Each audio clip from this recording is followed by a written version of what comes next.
떡 줄 사람은 생각도 않는데, 떡 줄 사람은 생각도 않는데 라는 제목으로 말씀 전하겠습니다. 오늘은 종료주일입니다.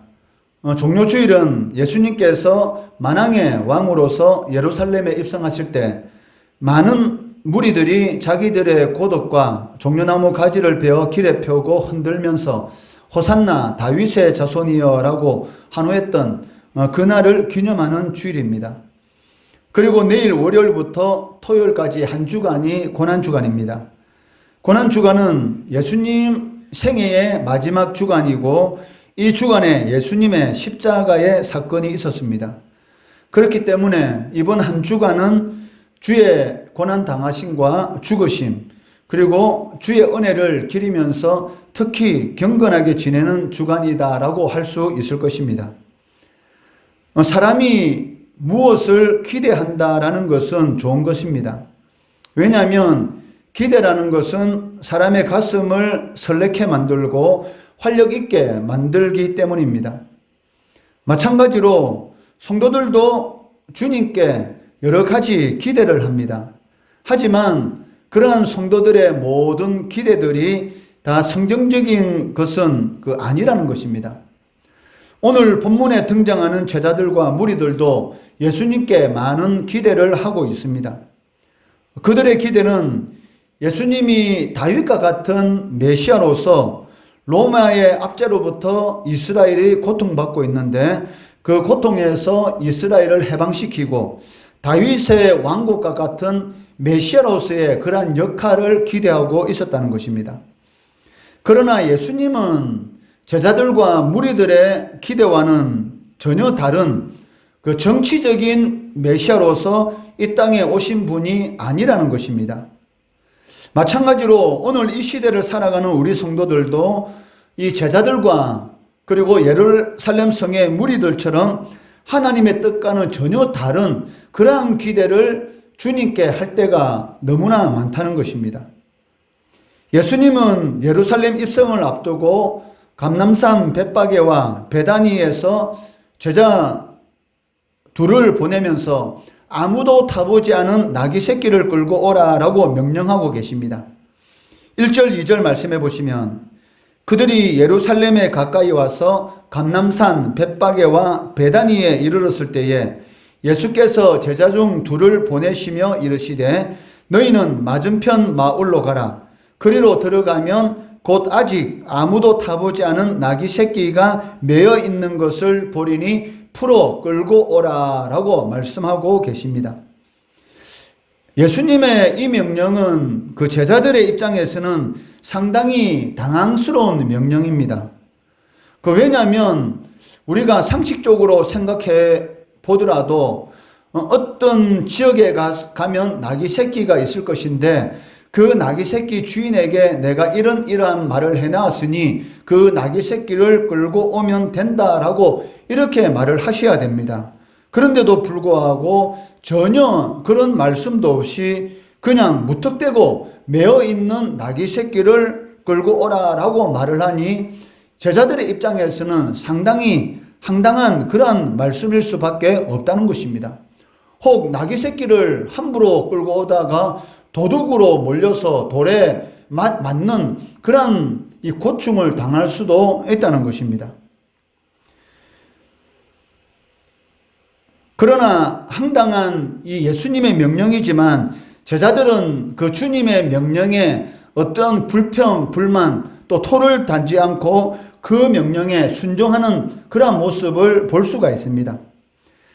제자들처럼 우리 성도들도 때로는 그 이유를 다 알지 못하더라도 순종해야 할 때가 있다는 것입니다. 황당할 수도 있고 당황스러울 수도 있습니다.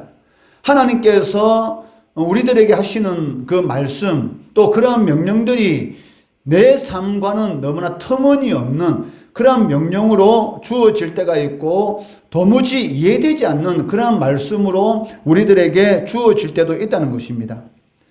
그렇지만 주님의 명령이 황당하고 당황스럽다라고 할지라도 성도에 순종하는 그러한 모습들을 통해서 하나님께서는 하나님의 뜻을 이 땅에서 이루어 가시는 것을 볼 수가 있다는 것입니다. 그리고 시간이 지나고 나면 그 당시에는 도저히 이해될 수 없는 그러한 명령이었고 하나님이 내 마음에 주신 그러한 감동이었지만 시간이 지난 후에는 주님께서 왜 그런 명령을 그때 주셨는지 알게 되는 그러한 경우가 너무나 많다는 것이죠. 그 당시에는 하나님의 말씀대로 살아간다는 것이 너무나 힘들고 어려웠지만 힘들고 어렵다 할지라도 하나님의 말씀에 순종하니까 지나고 나서 보니까 하나님께서 나에게 이런 복을 주시려고 그때 그렇게 황당한 명령을 하셨구나라는 것을 깨닫게 되는 경우가 많다는 것입니다. 예수님은 세상의 왕들이 타는 위풍당당한 군마를 타고 예루살렘 성에 입성한 것이 아니라 보잘것없는 나귀 새끼를 타고 예루살렘 성으로 들어가셨습니다. 나귀 새끼가 의미하는 것이 무엇입니까? 세상의 화려함이나 영광과는 전혀 상관없는 그런 초라한 동물입니다. 그렇다면 예수님께서 이왕 만왕의 왕으로서 예루살렘 성에 입성하실 거면 모든 사람들이 우러러볼 수 있는 위풍당당한 그런 군마를 타고 입성하실 것이지 왜 하필이면 볼품없고 초라한 그런 나귀 새끼를 타고 예루살렘 성에 들어가셨을까요? 그것은 나귀 새끼를 탄 예수님의 이 모습을 통해서 예수님이 바로 구약에 기록된 즉 스가랴 선지자를 통해서 예언된 그런 메시아라는 것을 보여주시는 그런 의미가 있는 것이고 또 예루살렘 성에 있는 많은 무리들이 기대하는 정치적인 메시아 로마의 압제에서 이스라엘을 해방시키기 위한 그러한 메시아로 온 것이 아니다라는 것을 보여주기 위한 그러한 의미가 있다는 것입니다. 스가랴서 9장 9절 말씀해 보시면 시온에 따라 크게 기뻐할지어라 예루살렘에 따라 즐거이 부를지어라 보라 내 왕이 내게 임하시나니 그는 공의로우시며 구원을 베푸시며 겸손하여서 나귀를 타시나니 나귀의 작은 것 곧 나귀 새끼니라 라고 말씀하고 있습니다. 즉 스가랴 선지자를 통해서 메시아는 이러한 모습을 통해서 예루살렘 성에 들어가실 것이다 라고 예언되어 있는데 그 예언이 바로 예수님을 통해서 성취되었다는 것입니다. 주님은 아무나 타보지 않은 그러한 나귀 새끼를 끌고 오라 라고 말씀하십니다. 그 이유는 나귀 새끼가 하나님의 뜻을 이루는 그런 신성한 목적에 사용되기 위함인 것이죠. 아무 흠이 없는 다른 사람이 사용하지 않은 그러한 것을 타고 주님께서 하나님의 뜻을 이루시기 위한 그러한 목적으로 예루살렘 성에 들어가셨다는 것입니다. 여기 하나님의 뜻을 이루기 위한 신성한 그 목적이 무엇일까요? 바로 예수님께서 세상 모든 사람의 죄를 대신해서 십자가에 못 박혀 죽으시는 대속죄물로 이 땅에 오셨다라는 것을 의미하고 있습니다. 마가복음 10장 45절 말씀해 보시면 인자가 온 것은 섬김을 받으려 함이 아니라 도리어 섬기려 하고 자기 목숨을 많은 사람의 대속물로 주려 함이니라 라고 말씀하고 계십니다. 예수님께서 이 세상에 오신 그 이유가 무엇입니까? 다른 사람으로부터 섬김을 받기 위한 그런 목적으로 이 세상에 오신 것이 아니라는 것이죠. 예수님은 하나님이십니다. 천지 만물을 창조하신 하나님이신데도 불구하고 이 땅에 죄인인 그런 육신의 몸을 입고 이 땅에 오셨습니다. 그리고 다른 사람의 죄와 허물을 대신해서 대속죄물로 이 땅에 오셨다는 것입니다. 섬김을 받기 위한 목적이 아니라 섬기기 위한 그러한 목적을 가지고 이 땅에 오셨다라고 말씀하고 계십니다. 예수님은 구약의 스가랴 선지자의 예언된 대로 겸손의 왕으로서 나귀 새끼를 타셨습니다. 그리고 제자들 예수님의 이 명령은 항대하고 황당하고 도무지 이해되지 않는 그러한 말씀이었지만 그 말씀에 순종함으로 인해서 하나님의 예언된 말씀을 성취하는 그러한 일에 제자들도 동참하는 것을 볼 수가 있다는 것입니다.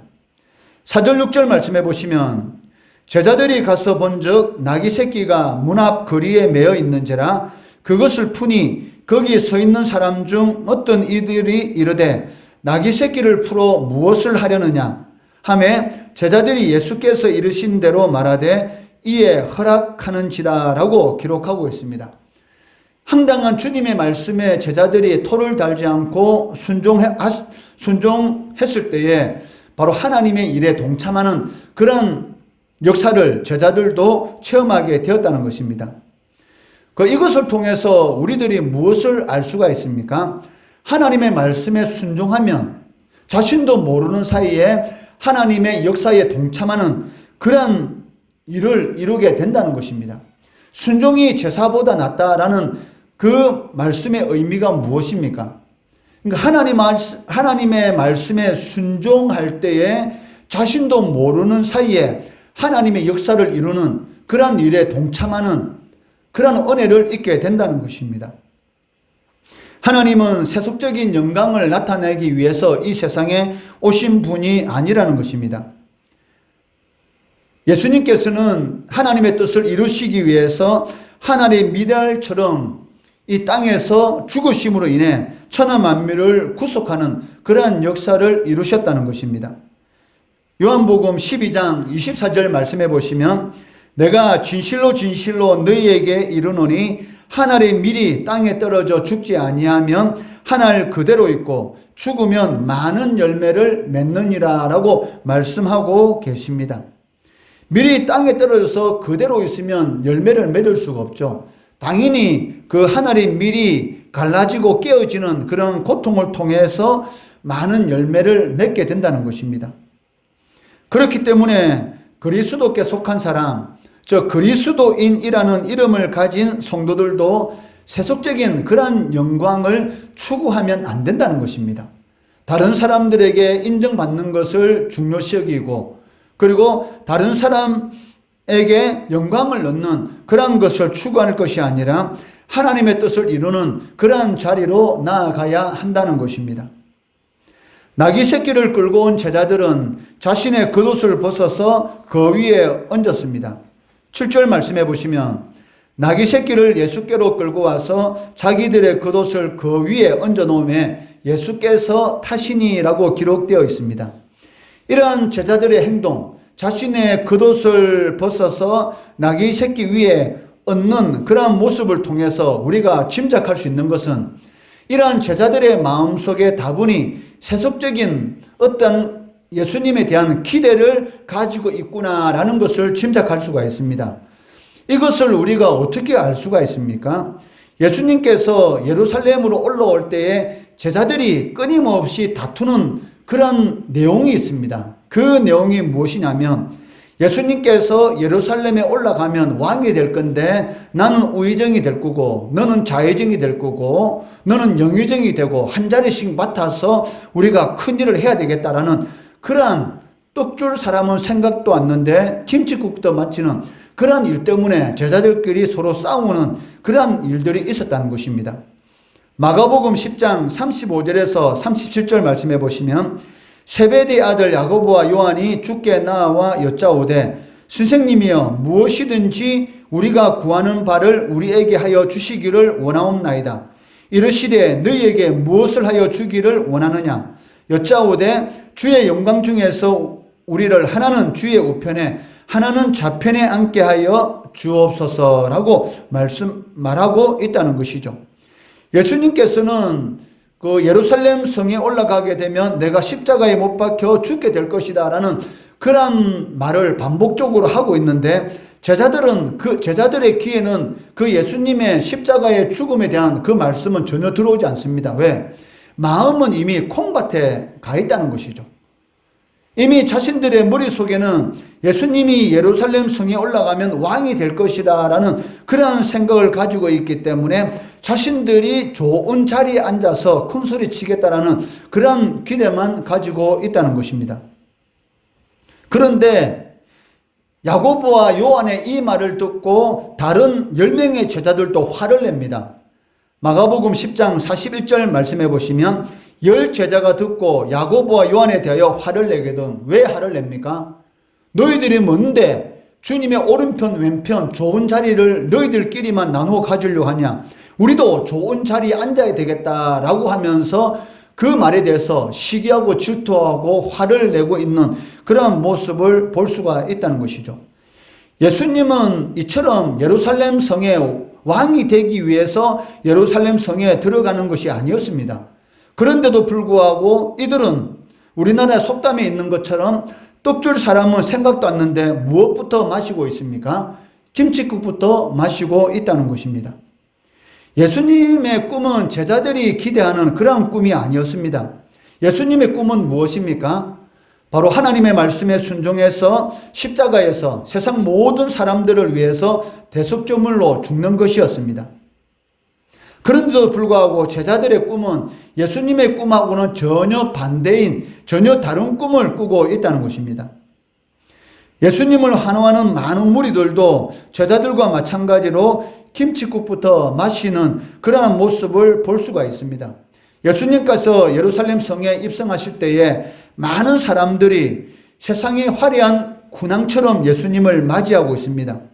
즉 자신들의 겉옷을 벗어서 예수님의 나귀 새끼가 지나가는 그 자리에 깔고, 그리고 종려나무 가지를 꺾어다가 양탄자를 깔듯이 바로 예수님의 가시는 길 앞에 깔았습니다.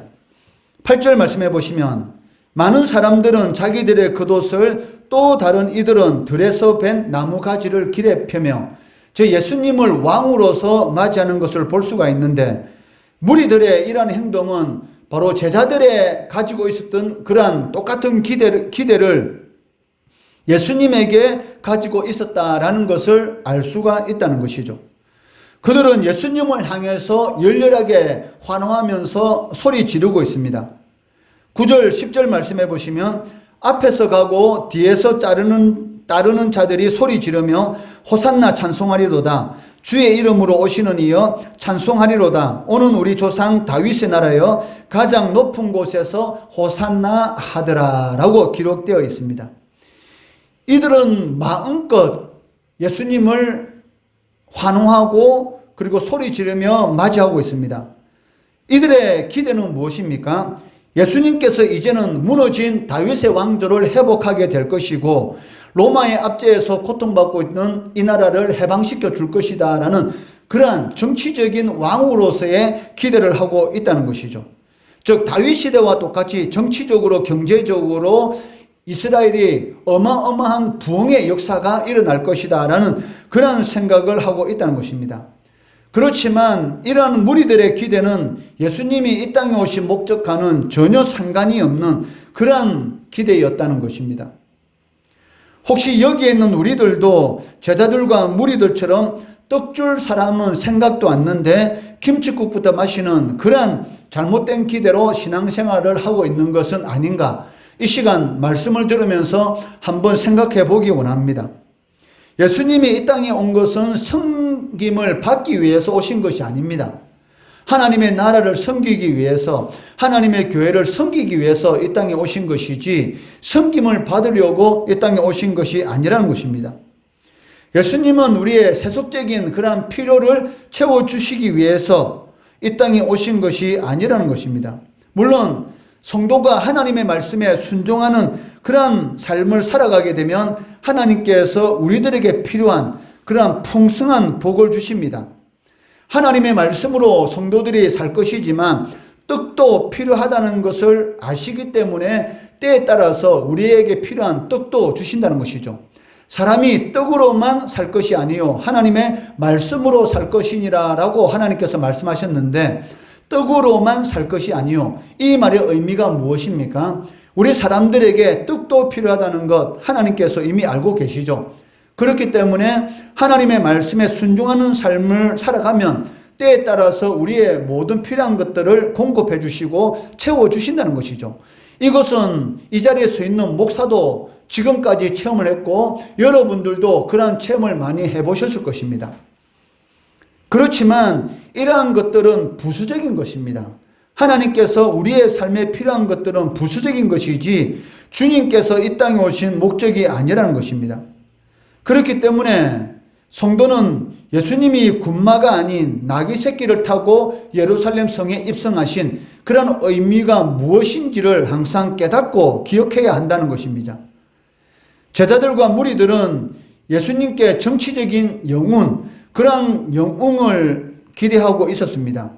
그렇지만 그들의 기대는 하나님의 뜻과는 하등의 관련이 없는 자신들의 욕망을 위한 그러한 기대에 불과했던 것입니다. 그런데 큰 문제가 있습니다.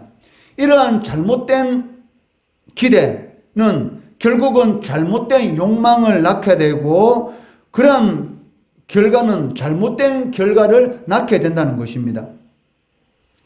그렇게 열렬히 환호하던 예루살렘 성 안에 살고 있는 많은 무리들이 자신들이 기대하는 것과는 전혀 다른 그러한 예수님의 모습을 보았을 때에 잘못된 결과를 나타나게 되는데, 잘못된 결과가 무엇이었습니까? 며칠 전만 하더라도 자신의 겉옷을 길바닥에 깔고, 그리고 이 종려나무 가지를 꺾어서 양탄자를 깔듯이 깔아놓고 예수님을 왕으로 맞이했습니다. 그렇게 예수님을 왕으로 맞이하던 그러한 많은 무리들이 자신의 생각과는 다른 그러한 예수님을 모습을 볼 때에 기대가 무너지게 되었던 것이죠. 기대가 무너지게 되었을 때 잘못된 결과가 나타나게 되었는데, 그 잘못된 결과가 어떠한 모습으로 나타났습니까? 바로 예수님을 돌로 쳐 죽이려고 하는 그러한 모습이 나타나는 것을 볼 수가 있다는 것입니다. 그렇기 때문에 성도가 신앙생활을 하면서 하나님께 대한 잘못된 기대를 가지고 신앙생활을 하게 되면 결국 마귀의 시험에 들 수밖에 없고 예수님을 원망하고 불평하는 그러한 자리로 떨어질 수밖에 없다는 것입니다. 그렇기 때문에 성도는 어떠한 자세로 신앙생활을 해야 되겠습니까? 우리의 기대를 하나님께 먼저 구하는 것보다는 하나님께서 우리를 향하신 기대가 무엇인지를 먼저 생각해야 한다는 것이죠. 내가 하나님께 어떠한 기대를 먼저 하기 전에 하나님께서 나에게 원하시는 기대가 무엇인지 그것을 먼저 깨닫는 것이 중요하다는 것입니다. 그런데 우리들은 자꾸 자신의 욕심을 위한 그러한 기대를 먼저 갖는 것이죠. 그러한 기대가 이루어지지 않으면 원망하고 불평하는 그러한 모습을 자주 볼 수가 있다는 것입니다. 그것이 아니라 하나님께서 나를 향하신 기대가 무엇인지를 먼저 깨닫고 하나님의 기대를 이 땅에서 이루려고 하는 그러한 신앙의 자세를 가지고 살아갈 때에 때를 따라서 돕는 하나님의 은혜를 누릴 수가 있다는 것입니다. 왜? 좋은 결과가 맺히기 때문이죠. 잘못된 기대는 잘못된 결과를 낳게 되지만 올바른 하나님을 향한 기대는 좋은 결과를 낳게 되기 때문입니다. 오늘 종료주일을 맞이해서 하나님의 기대를 삶 가운데 이루는 그러한 성도의 삶을 살아가야 될 것입니다. 그러한 삶을 통해서 하나님께 영광 돌리는 성도 되시기를 주의 이름으로 축원합니다.